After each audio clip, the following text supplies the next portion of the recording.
Players gather to cast powerful spells, some of the oldest and most revered in the history of Magic the Gathering. Goblin Welder, Painter Servant, Pyroblast, and many others. Battling head-to-head in brutal combat, they all have one thing in common: to uphold their legacy and the search for eternal glory.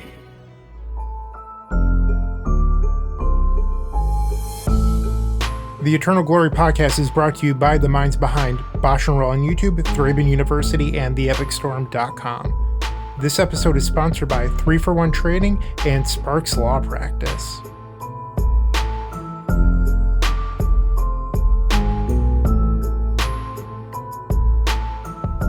Hello, and welcome to episode 140 of the Eternal Glory podcast, Goodbye Psychic Frog and Vexing Bauble. Usually we have a supporter-exclusive pre-show that is all sorts of banter and fun stuff. However, in our pre-show this week, we actually used the pre-show time to talk about our thoughts on the modern bannings and unbannings. So if you are interested in 30 minutes of that, check out patreon.com/eternalglory to gain access or join as a YouTube member for the same content on YouTube instead. As always, I'm Phil Gallagher, aka Thraben U. I am Brian Coval, aka Bosch & Roll. And I am Bryant Cook of the Epic Storm. Shout out to our new paid members. We've got Winter, The Entertainer, and Philip G. all joined in the last 3 days since our last episode. So they're really on the spot with that one, and they get to learn all about Modern, in addition to our Legacy main show. Note that this will be our final episode for the year. We're recording this one a little bit early to get you all some hot Legacy tech immediately. The podcast will resume in January, with our next episode being the week of January 6th. This episode is brought to you by Sparks Law, a business transactional law firm owned by Eternal Magic community member Jonathan Sparks. If you're an entrepreneur, business owner, or gig worker looking to start your own company, Sparks Law can help with partnership agreements, contract reviews, intellectual property protection, or any other business legal questions. If you want to shape your business strategy with a fellow Eternal gamer, reach out via email to jsparks, that's JSPARKS, at sparkslawpractice.com, or call 470-268-5234. And always, if you want to advertise to 10,000 Eternal gamers every single episode, reach out to us. We're always accepting new sponsors. We're going to start this one off. I know you all want to hear about the bans, but we have a question from the Patreon, which is another Patreon perk you can get. This is from Rob. Do you think it's easier to go Moto Infinite with a proactive Ancient Tomb strategy, something with Force of Will, or a combo deck? I'll take the first shot at this one. I literally don't think it matters what you play, as long as you play decently. The last time that I looked at the math, you only had to be slightly over a 50% win rate to go Infinite on Magic Online. You know, you might have some ups and downs within there, but the win rate required to go Infinite on Magic Online is so incredibly low. As long as you play something somewhat tournament viable and you pay attention in your games, you will probably go Infinite very easy. I play a lot of shit decks on my channel, and I am well past Moto Infinite despite doing that. Right. This is important for differentiating what you mean by Moto Infinite. Like, if you mean you no longer need to purchase event tickets to join leagues, what Phil said is completely true. If you mean get as many positive leagues under you as possible to sell tickets and make rent every month, that's a different thing. But in terms of just not having to put more dollar bills into the Magic Online store, leagues are so generous. It costs 100 play points, which is approximately $10 to join a league. You get 50 of those play points back if you go 2 and 3. And at 3 and 2, you get all of them back, plus a treasure chest that is worth about 2 to 2.5 tickets. So you are profitable at 3-2 on average. At 4-1, you're making kind of a handful of money. And at 5-0, you've paid for your next 3 or 4 leagues. If you stick to leagues, stick to constructed, don't draft, and maybe not play the premier events on the weekends unless you're pretty confident. If you just stick to leagues, stick to solid decks, and play tight, you will be Infinite pretty quickly. Yeah, and if you are trying to make rent playing Magic Online, fast decks, I think, are the recommendation. Not necessarily combo, but if you look at Pauper, Mono Red is a deck that is very, very heavy play in leagues because people that are playing Magic Online as their day job are like, okay, I can play a Mono Red League in 50 minutes. I can do 16 of these in a day or whatever. And they just grind the best deck that's also just incredibly fast. I remember getting into Magic Online in 2016, and my good friend Sam Rukas was one of the best Miracles pilots on the program. And he's like, oh yeah, I'm only 3 trophies away from number 1, but a league takes me 4.5 hours. He's like, I 5-0 most of my leagues, but I can't keep up with the people playing fast decks, which is a real concern if you're trying to play something like Miracles, for example. Yeah, a few years ago, there was an exciting trophy race between Pokemoki and Negator 77. And Pokemoki was playing this grindy Uro rug control deck, and Negator 77 was playing Turbo Depths. Negator could literally 5-0 a league in the time it took Pokemoki to play one match, and it was still neck and neck for a while. So if you are trying to get the most wins the most quickly, you could even just like Oops All Spells. If you're positive with Oops All Spells, just send it. Red Stompy, Eldrazi, just get them dead. But if you're talking about like, I just don't want to put more money into event tickets to keep playing, any deck you play is fine, as long as you play it well. All right. With that, let's go ahead and get into our main topic today, which is obviously our legacy bans.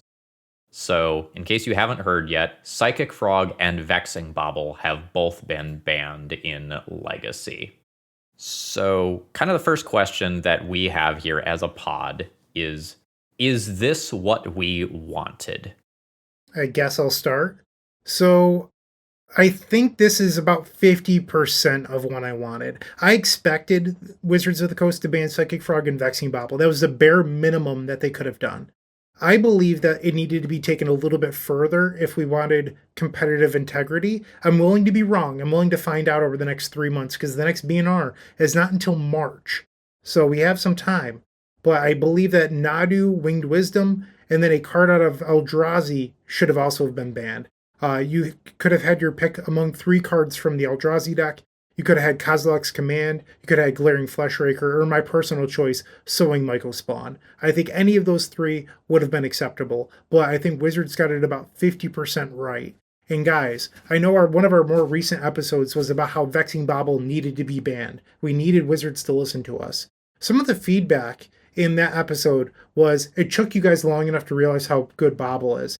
You know, I read all the YouTube comments on our podcast.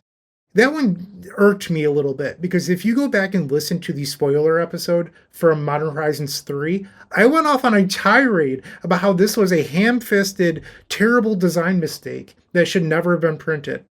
Yeah, I believe I called that one as getting restricted in Vintage basically immediately, and probably too good in Legacy as well. Those comments, not to get a tangent just 5 minutes into the pod, but when someone leaves a comment like that is easily verifiable from our public opinions on this very platform, it's so annoying. Like, I'm not going to go back and find the timestamp, but it's there. Shut up. Yeah, but those were mostly my thoughts. I'll pass the mic now, but reading that, I was just like, what are you talking about? Just go look at what I said. So Brian, why don't you go? Yeah, this is about a third of what I was hoping for. Frog and Bauble, I agree, Bryant, with what you said, that these are the minimum ban to make the format even approachable or considerable from a position of health or trying new decks. And doing the bare minimum has been consistent with how they've handled Legacy for the past couple of years, where Legacy players are like, we wanted Grief done 3 months earlier, but they wanted to see how MH3 shook it out. Then we wanted Frog gone with Grief, and they were like, well, let's see Frog without Grief first. And they are clearly approaching Legacy as this big, slow format that, from the bird's eye view or the view from space, whatever we want to call the halls of Wizards R&D, they are taking a slow, gentle hand and letting this format breathe and try to handle itself before they take large action. And banning 2 things instead of the 5 or 6 I would have liked certainly continues that. But I am with you. I think Nadu should have gone. I think Sowing Mycospawn should have gone. And then I also had eyes on a second thing from Eldrazi, probably Kozilek's Command. And I also felt strongly about Reanimate. And Reanimate, we'll talk about that more. Bryant, you were talking about Entomb leading up to this, and I was talking about Reanimate. And we both wanted to take Reanimator down a peg. And I wanted Reanimator to remain viable in the format. But instead of costing 1 mana to Entomb and then 1 to Reanimate, like use one of the half dozen 2 mana Reanimate spells, and you get to keep your Entomb. We can break this down once we get into it, but Wizards did specifically in the announcement talk about Entomb and Reanimate as cards and Reanimator as an archetype in the format. We'll see if Troll of Khazad-dûm plus the other creatures you could play like Orcish Bowmaster, Barrow-goyf, the Shallow Grave guy, the Bone Zone, Emperor of Bones, are these going to just jump into Reanimator and keep it a problem? Or did we solve it with just Frog? They took the light touch I would have liked more. I also maintain that Earthcraft and Mind Twist are embarrassing cards to be banned, and I would have liked to see them come off. Let's talk about unbans later. Let's save that. All right, like we're not going to do a whole thing, but I've been steady for like a year or more on this pod. Every time it's ban season, or like, what are we doing with Earthcraft? Come on, we can't be worried about that. Let's see, because I have some thoughts on unbans. Let's stay on topic right now with Reanimator. So in the last episode, I mentioned how Frog discards the fatty from your hand that you've naturally drawn when you only get to play 2 of them. And that was such a big thing. I did my own personal video today where people are like, oh, you just slot in Bowmasters and the deck is the same. No, it's not. It's not even close to the same. Like, Bowmasters does not discard your 1 of 2 threats so that you can bring it back later. And, you know, Barrow-goyf is an incredible card, so are the other few that you mentioned, Brian. But I don't think that Dimir Reanimator just gets to slot in a card and call it a day. I don't think that's how the deck is going to be moving forward. And another thing, since you talked about the length of time, so the next B&R is March 31st. That is 3.5 months away. That is a long time, especially if they're going to do the light touch, as you called it. That led to Eternal Weekend, in my opinion, not being... obviously, it was great for you, Brian. I'm sure you loved it. You had double top 8. Congratulations again. No, I hated the format. I just, did my work to try to beat it. But I did not enjoy the format at Eternal Weekend, despite making top 8 of one of the events. Like, that doesn't wash out the stains of having to do that. But in my opinion, Eternal Weekend was slightly tainted. And I don't want that to happen. So in my opinion, Legacy should not be tied to the modern RPTQ or RCQ, whatever acronym it is, time period. Because that's just not how it works. And especially if you're going to do these light touches, we need more check-ins. So you can either have the long process and be more aggressive with your bans, or you can do the light touch, but then have bans more frequently. I think right now is the worst of both worlds. Like, it's just terrible having to wait 3.5 months and you're doing the bare minimum. It's unacceptable. Okay, Brian, you just went all the way in on every topic for the entire pod. Good job. Phil, is this what you wanted out of the bans? And then we will circle back and touch all of the topics Bryant just went in on over the next hour. Okay. So, no, this was not what I wanted. I believe the bare minimum was done. And in the previous announcement, we saw that doing the bare minimum was not enough for Legacy. And I would have aggressively lowered the power level of the format. I think Nadu is probably going to be problematic moving forward. I think the Eldrazi deck is going to be very, very good moving forward. You know, Sowing Mycospawn, Glaring Fleshraker, Kozilek's Command, those are all very, very powerful effects. I do think Reanimate or Entomb should have been in the discussion more seriously. So, like, props to Wizards. They did ban 2 cards that needed to be banned. But as far as cultivating Legacy as a competitive and fun format goes, I don't think these bannings are going to accomplish that. And I'm very worried that in 2 or 3 weeks, we're going to have the format solved and be stuck with it until March. So I'm going to 50% cosign and 50% pushback on something you just said. You said you wished Reanimate and Tomb were considered more seriously. We don't know how seriously those conversations went. Maybe they fought deep into the night for days on end over Entomb and Reanimate. We don't know. We do know that Entomb and Reanimate got a paragraph in the explanation article written by Dan Musser. And I'll read a little bit of this here. It's, in addition to discussing Psychic Frog, we also went over some other cards we could ban to reduce the strength of Dimir Reanimator, specifically Entomb and Reanimate. It's our belief that removing either would not solve the issue of Dimir Reanimator having its fair, solid game plan, as the deck leans on the threat of Psychic Frog when folks are packing Graveyard Hate. Also, it's possible that the removal of either Entomb or Reanimate could be too strong a blow to Reanimator strategies, removing them from the metagame completely. So, this paragraph I kind of take some issue with, because we're not talking about banning Entomb, Reanimate, or Psychic Frog. We're talking about definitely banning Psychic Frog, and then Entomb or Reanimate with it, but this is clearly phrased as, could we have just taken out Reanimate and left Frog, and Dimir Reanimator would have been okay? Which I don't think is the conversation any Legacy player was trying to have. It's like, obviously the Frog goes, and then can we get rid of these other ones too? But they did mention it. What is not mentioned anywhere in these, we got quite a bit actually, 1, 2, 3, 4, 5, 6, 7 paragraphs of information typed out by Dan Musser. No mention of Eldrazi in any capacity.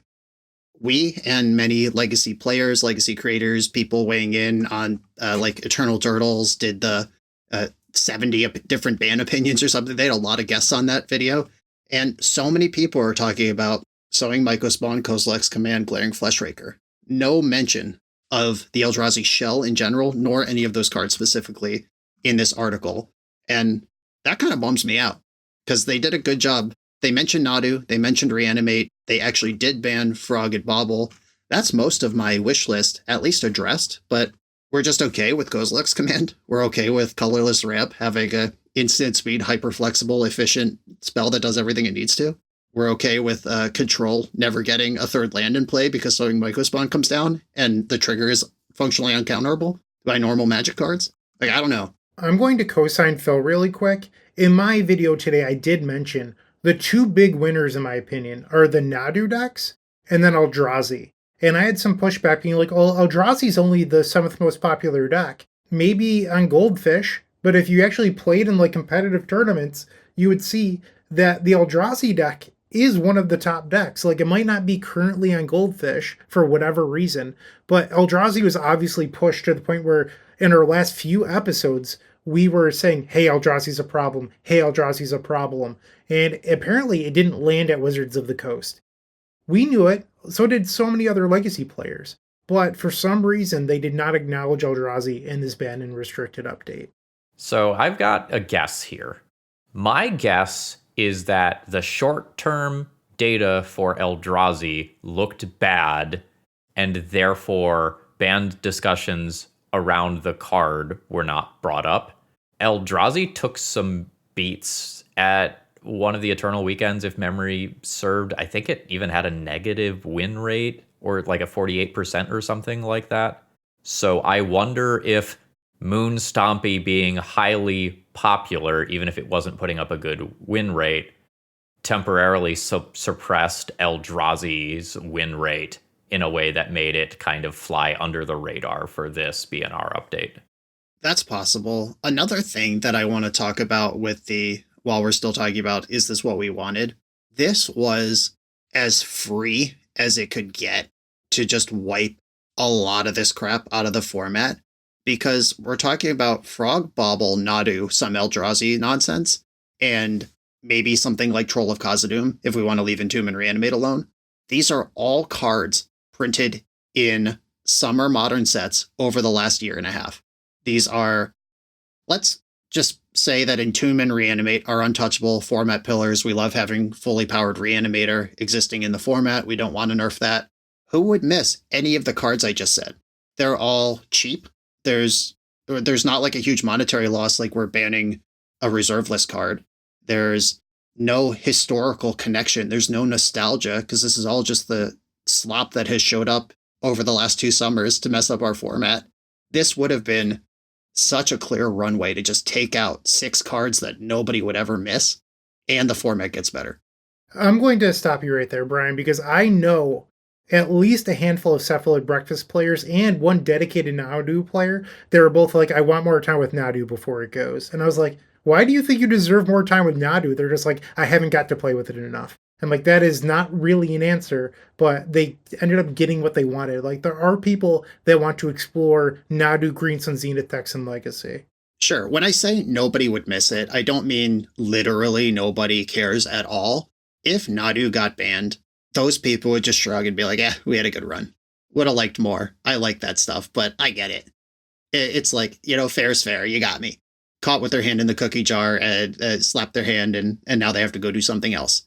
It's not like suddenly like Show and Tell or Ancient Tomb is banned and people with 20 years of history and love for an archetype and whatever now have to do something different. Ancient Tombs, like, isn't it like $30-$40? Like, that's not a cheap card either, even though it's an uncommon that's been reprinted a million times. Like, losing $200 and a format pillar and a long history with something is very different than losing Nadu or Psychic Frog or Sowing Mycospawn. So in terms of optics here, when I read the Modern announcement, I was jazzed. Like, Modern had its power level lowered, it had its top, like, clearly dominant deck addressed, and design space was opened up for a ton of other decks. And then when I read the Legacy announcement, I was like, okay, we hit the nails that were sticking up the most, but I think a lot of the problem stuff is still there. And I don't know that we are going to see a substantial metagame change. Like, things are going to change, but I'm not expecting new stuff to just, like, skyrocket up. I would agree with that. So I mentioned this in my video today. I would have loved the big swing that they took in Modern in Legacy. So I would have liked to have seen a couple more cards banned that we've already talked about, but I would have loved to have seen 4 unbans in Legacy. And since Brian already got into it, I'm just going to list a couple that I had in mind. So Earthcraft, Mind Twist. I mean, I don't think either of those are actually playable, but they could come off the list. Survival of the Fittest. I know Brian disagrees with me, but I think that card is not nearly as good as people think. And then you could unban things like Memory Jar, Frantic Search. There's actually a couple others that I think are actually okay too. Mana Drain. Yeah, Mana Drain. I did a short on that last week, but Frantic Search is one that I think for a long time could have and should be unbanned. It's not reserve list, it's cheap, it's below power level. Like, Solidarity isn't something you actually have to be concerned with. Like, give us Frantic Search. Give us something. Yeah, sequentially in the article, Modern was before Legacy. And as I scrolled down and I was like, 7 cards changed in Modern, 4 of them are unbans. Like, my heart started to flutter. I'm not going to lie. And then I scrolled down to Legacy and it's just the 2 most obvious bare minimum stuff done. I did want that 7-8 card shift for Legacy as well. Maybe next ban wave. Oh yeah, 3 months away. Are we allowed to talk about that yet? About how it's terrible? Okay, so obviously we all wanted a little more out of this, but I don't think we should kick off the new format or the new metagame, even if it only lasts 3 months. I don't think we should kick this off with a full hour of just, this sucks, nobody cares, because I don't think either of those things are necessarily true. Who won here? Who is... Obviously, Nadu survived intact as a tier 1 deck from the previous format. Eldrazi fully survived, although the numbers were down in the previous format, as Phil mentioned. Decks like Cephalid Breakfast, that just won Eternal Weekend, untouched. Who else is a winner here? Chalice of the Void is a winner. Chalice of the Void was scared, alone, sitting on a shelf, and now Chalice of the Void is effectively unbanned, as a lot of these Ancient Tomb decks will be looking to fill Vexing Bauble slots with Chalice of the Void. They do very different things. Chalice of the Void is obviously hating on cantrips and things like Swords to Plowshares, whereas Vexing Bauble was hating on the counterspells, and occasionally a combo deck takes some collateral damage from that. Expect to see more Chalice of the Void moving forward in the metagame. Is there any world where Red Stompy just main decks Defense Grid, having gotten a taste of all their spells resolving? Obviously, 2 is a lot more than 1 mana. The curve's a little harder to flesh out. You have to expose your Ancient Tomb on turn 1, or maybe spend a Spirit Guide when you didn't have to on Bauble. But do we just see, my spells are resolving, I got a taste, I'm going in now? I don't think so.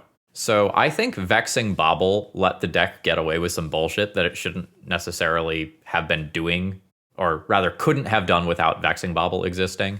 So the deck was often playing 8 to 12 4-drops, oftentimes with the One Ring and Pyrogoyf being the ones that you are playing in the main deck. And the deck might need to get a little bit leaner again and just go back to playing more 3-drops.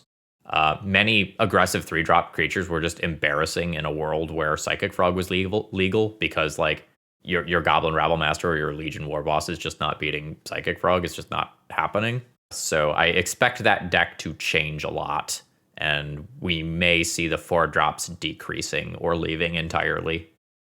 I do have a winner, and we talk about this deck, it feels like every episode recently, but Oops All Spells. It is a deck where it didn't love the fact that Graveyard Hate was at an all-time high. It started to pivot into Goblin Charbelcher and things like that out of lists that were doing well in large events. And now Fairy Macabre is going to go down in play rate. Surgical Extraction is going to go down. I could see this deck being a big winner because the reason to play those effects has, dwindled. And I don't really see a reason to jump back to Leyline of the Void. Like, there isn't anything in my head I'm like, oh yeah, you definitely need Leyline of the Void right now. So I think decks like Oops All Spells will be winners. I think that Grixis Delver is a winner. It might not be. They could stay Dimir, but the reason now to play Dragon's Rage Channeler plus Nethergoyf just became a lot better. Yeah, you could play Tameo Inquisitive Student.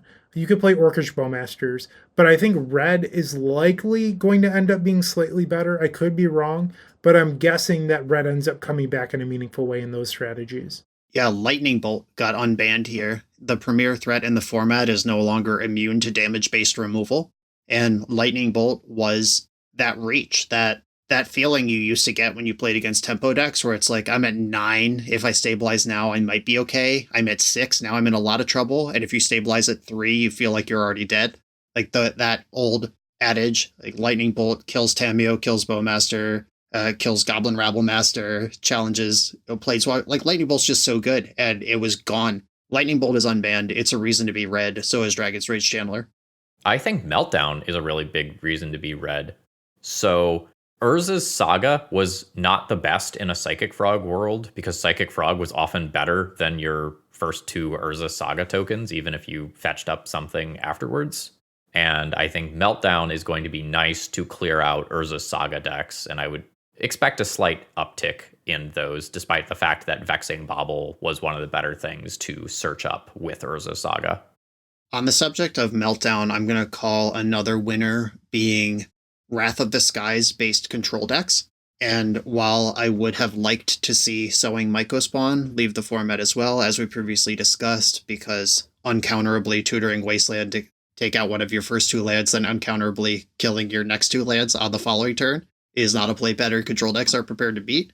But now if the 2-drops are like Emperor of Bones and Orcish Bowmaster and decks are playing Tameo, Dragon's Rage Channeler, Delver of Secrets again, you don't have to spend your removal on turn 2. You could use your life total as a resource, and you're not immediately bleeding out on card advantage like you were against Psychic Frog, and you can set up those turn 4, turn 5 Wrath of the Skies at 8 or 9 life that do completely stabilize you and get you caught up 3 or 4 cards with 1 card.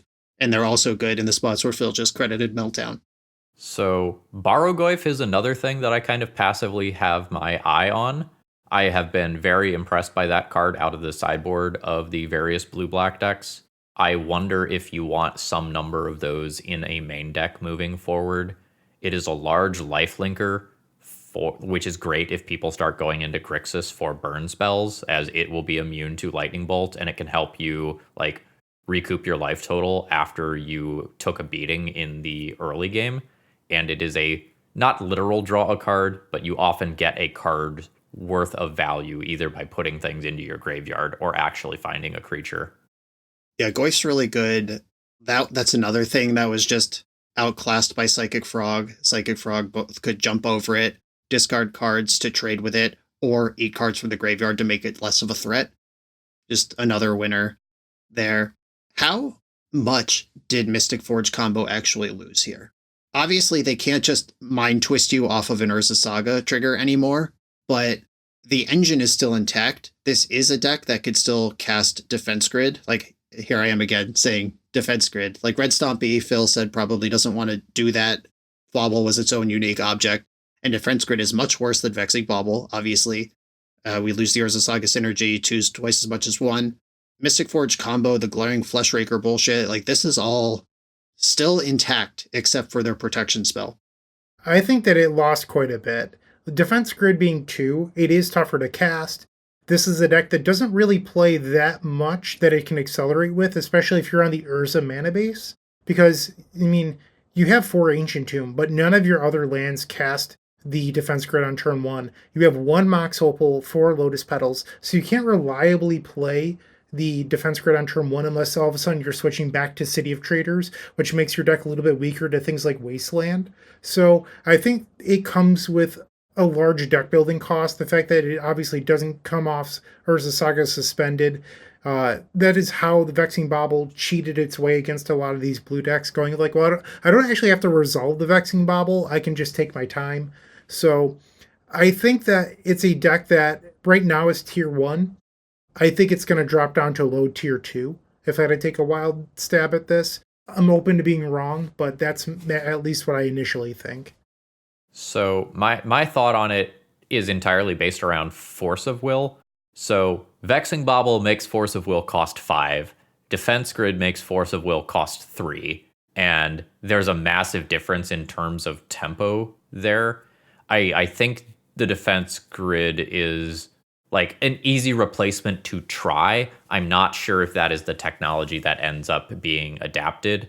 Like, I wonder if instead of playing Vexing Bauble, you just play a few more threats and say, like, okay, I'm just going to have a higher density of cards that you need to counter rather than trying to stop the counter spells. Vexing Bauble also soft banned Force of Vigor. Like Phil mentioned, you go, okay, I have 3 mana, I will Force of Vigor your Forge and your Monolith. Yeah, you can't blow up the One Ring, but it is a deck where the games that doesn't have Grim Monolith are vastly different from the games where it does. Like, if you take Grim Monolith out of this deck, I don't think it's legacy playable. So if you're able to counter or destroy Grim Monolith consistently, I think that this deck isn't nearly as scary.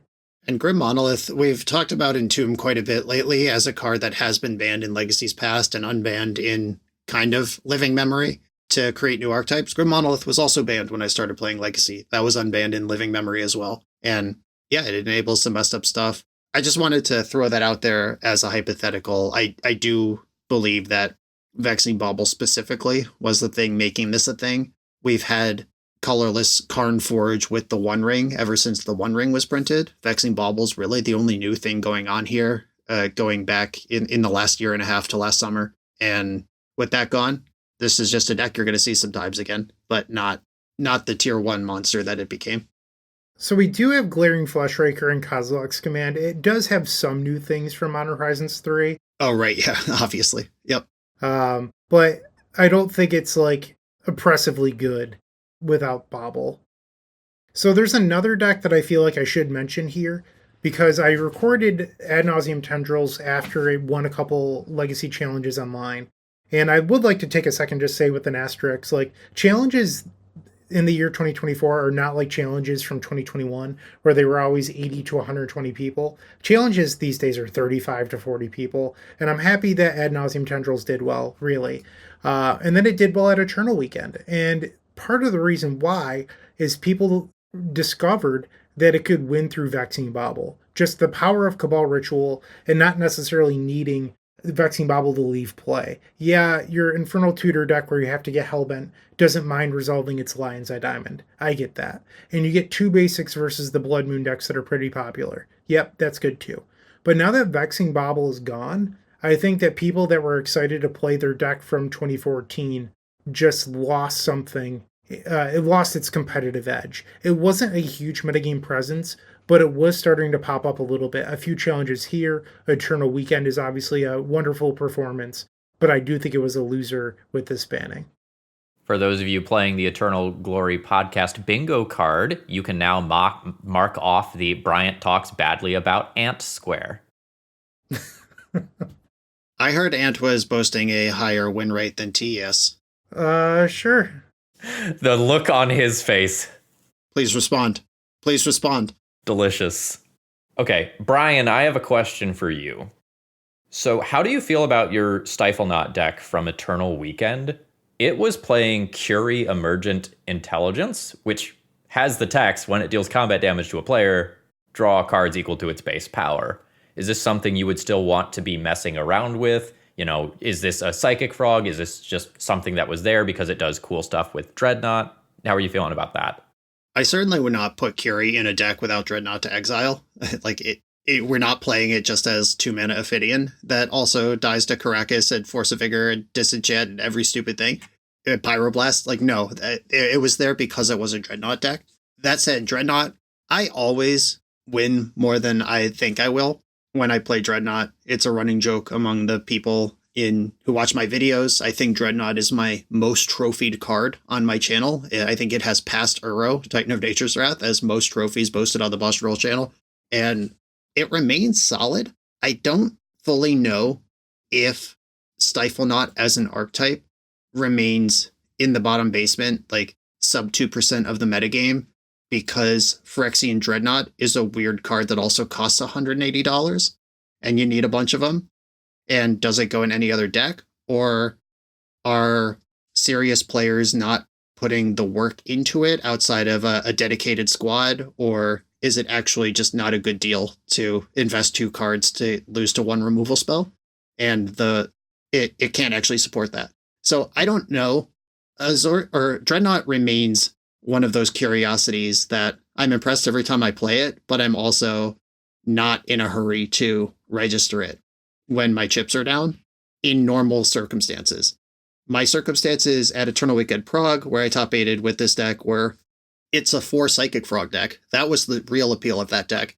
It gets the main deck consigned to memory versus the Vexing Bauble metagame. That was an appeal of the deck. And then, okay, I'll play 2 Dreadnoughts. That's fine, I guess.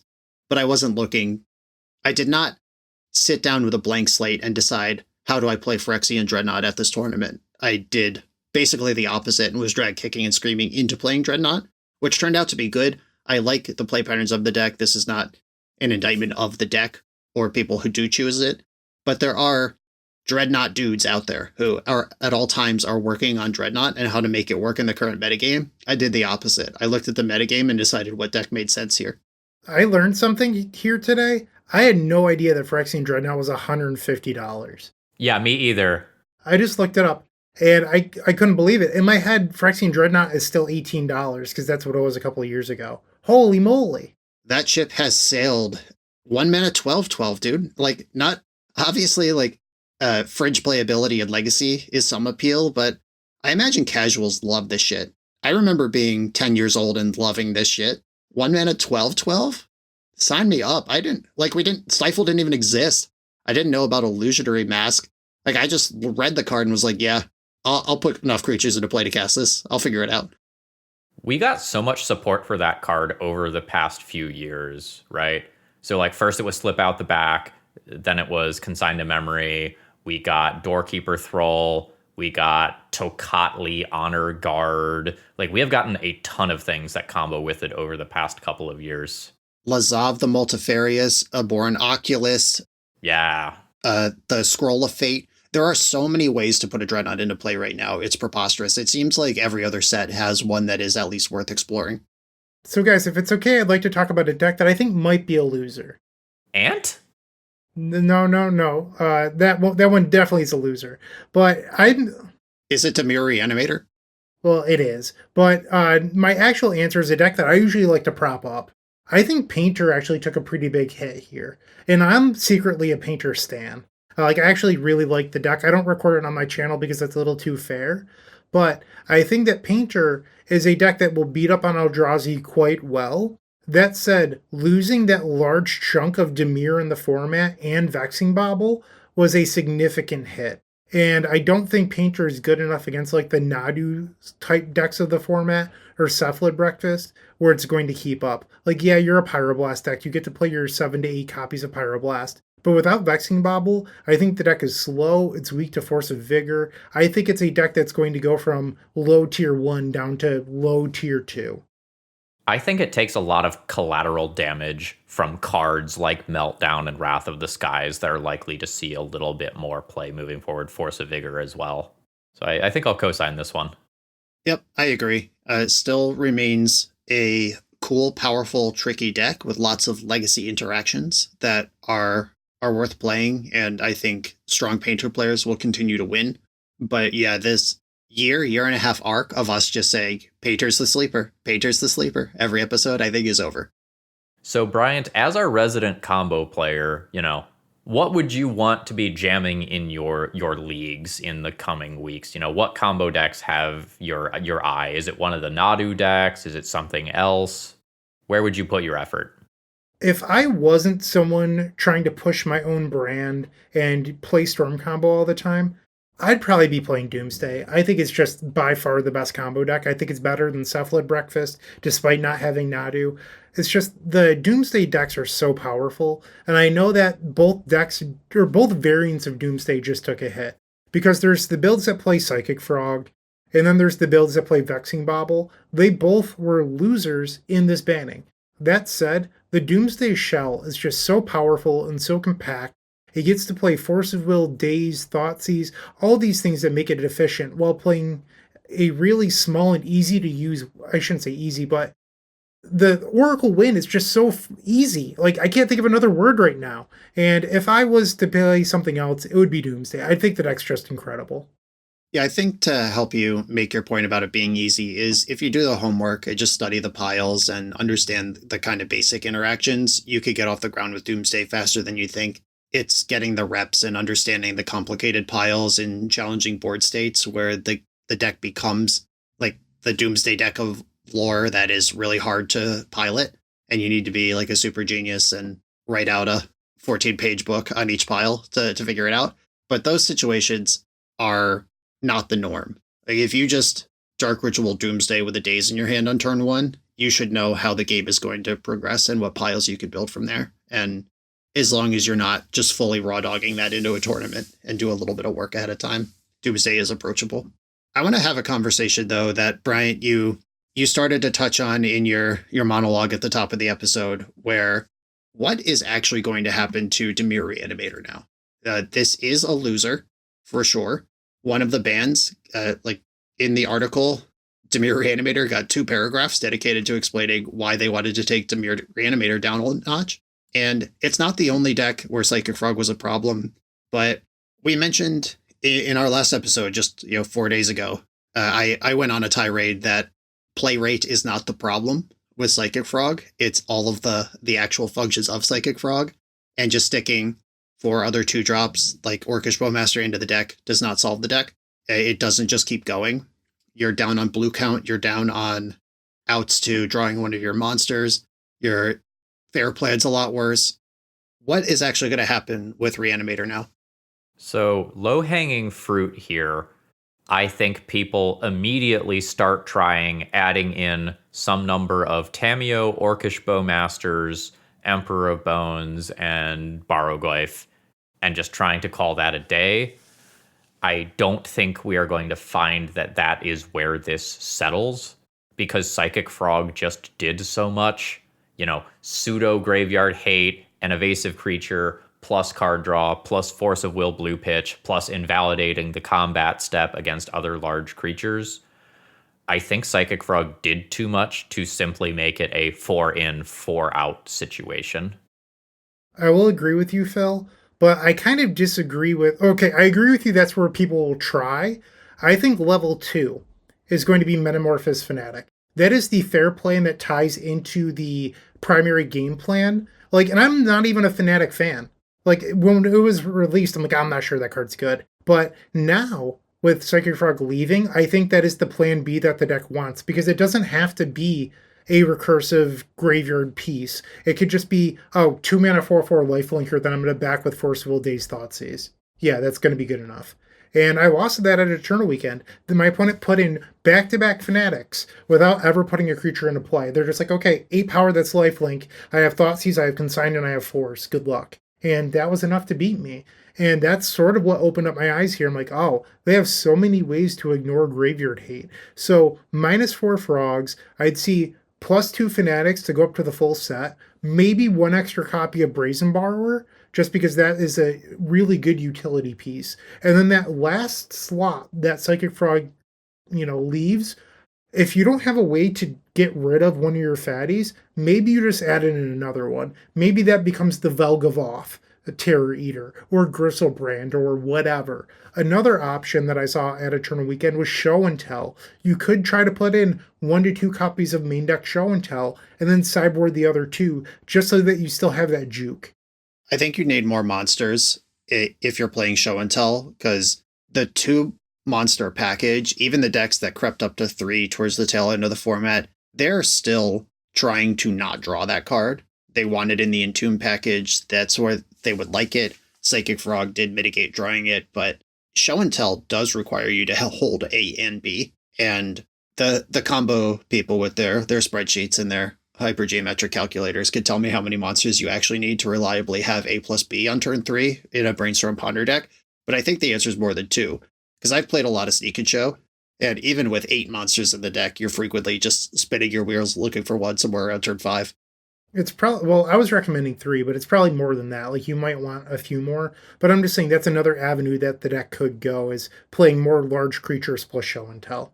Right. I think that while you were describing your options, you went from one deck into another. I think playing the full boat of Metamorphosis Fanatic, like you talked about, Troll of Khazad-dûm, a card that I have shouted out as low-key being a big problem.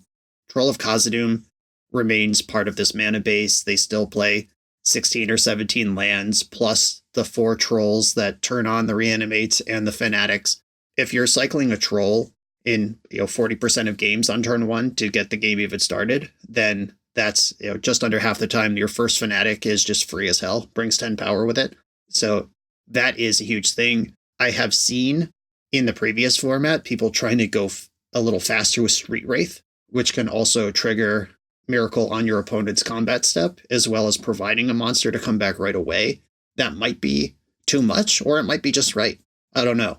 But then the other thing you said of just becoming blue-black Show and Tell, that deck plays more monsters. It's more of a combo deck, less of a fair plan, but that's also a thing that could be done. I know Bob Wong was working on that and actually played it at Eternal Weekend, I believe. So to cosign Metamorphosis Fanatic versus decks like Red Prison is really scary. Your Goblin tokens are often forced to attack into it if you are playing something like Goblin Ravelmaster, and that thing ends up being a very large problem. And if you attack into it with your Ravelmaster and get to trade with it, then they just reanimate it and bring another friend back with it, and they both have lifelink. And that card ends up being very, very good against fair creature-based strategies. There's also, if for the enterprising brewer, I mean, maybe we go bug and we have 2 generous Ents as well as our 4 Troll of Khazad-dûm just to up the count. Like I mentioned, Street Wraith has an option, but if you're in some sort of fair mid-range pseudo Reanimator that can send it game 1 but can pivot game 2, maybe you have Uro in this deck.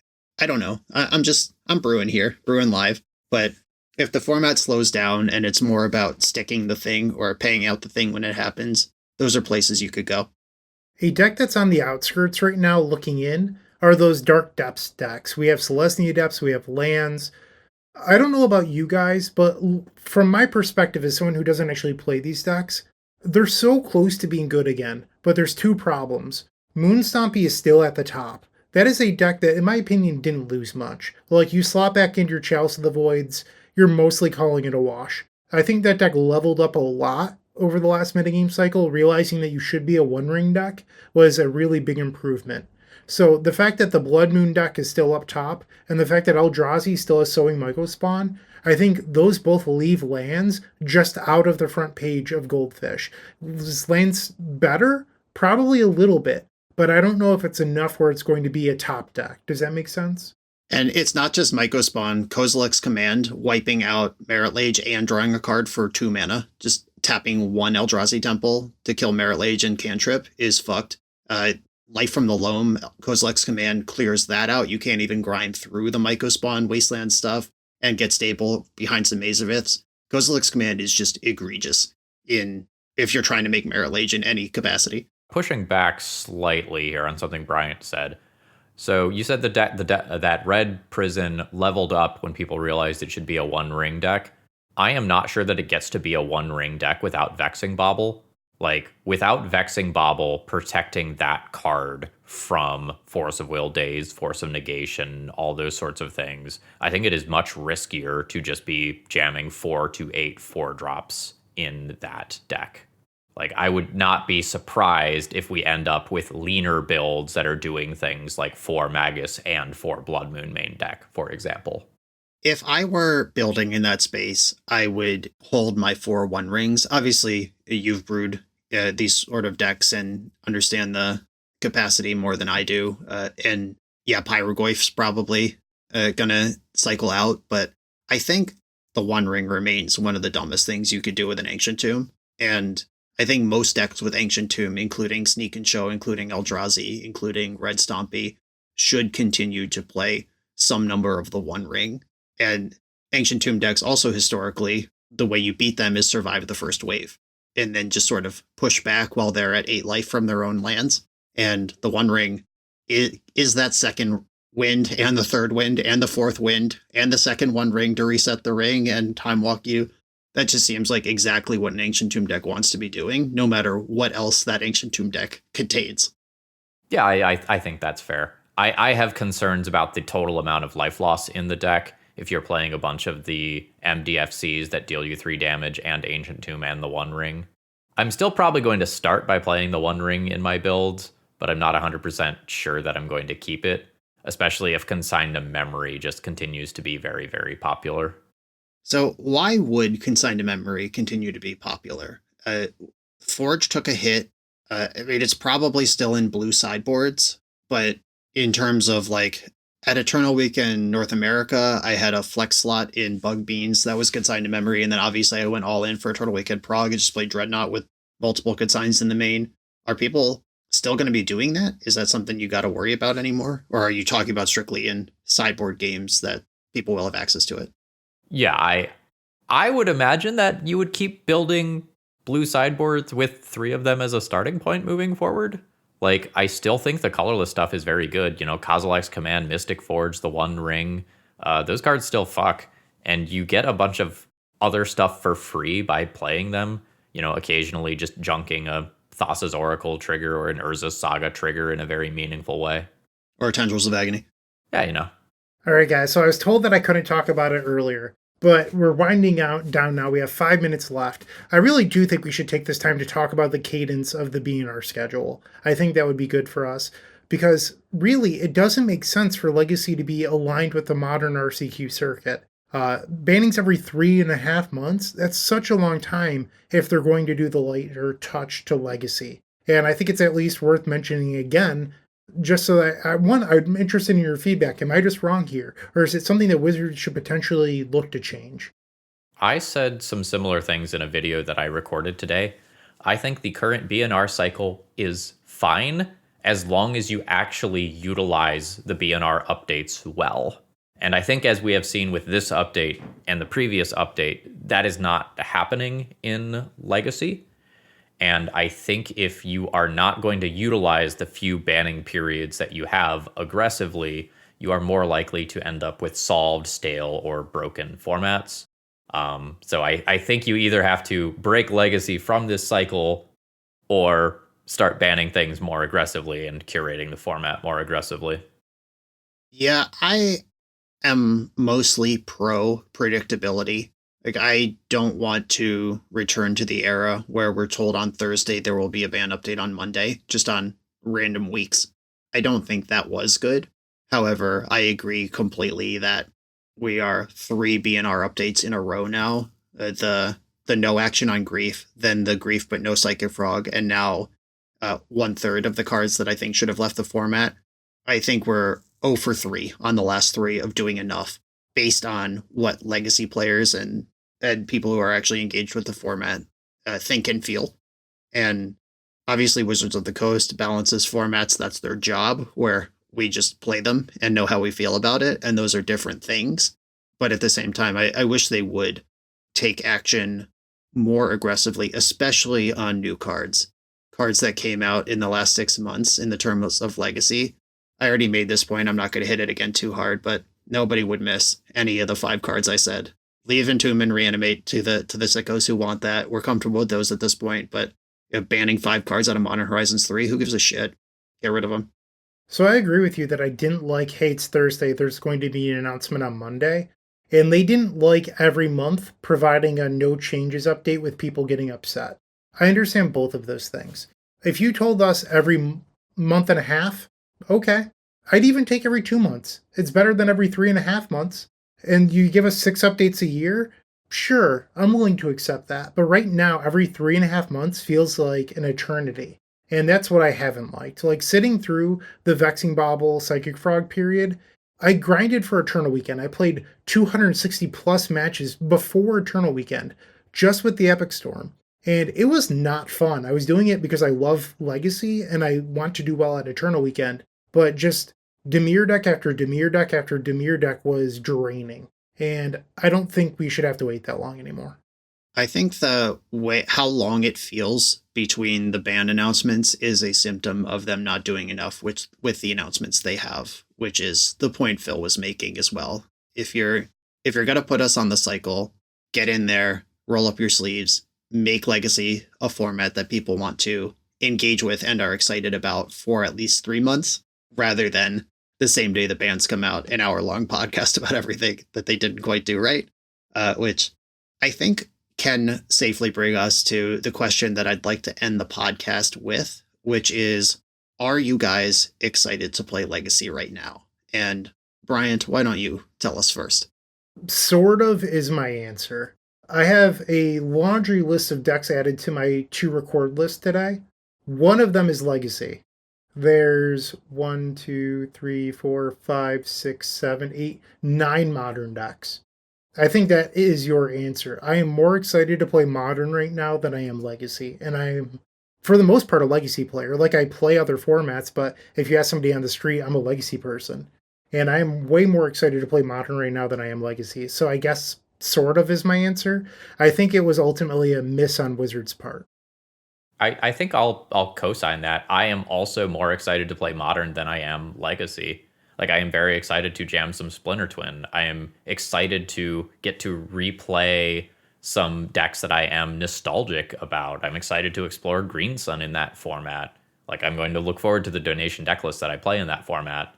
Whereas my perspective in Legacy is I'm going to get bodied a little bit less when I play suboptimal deck lists.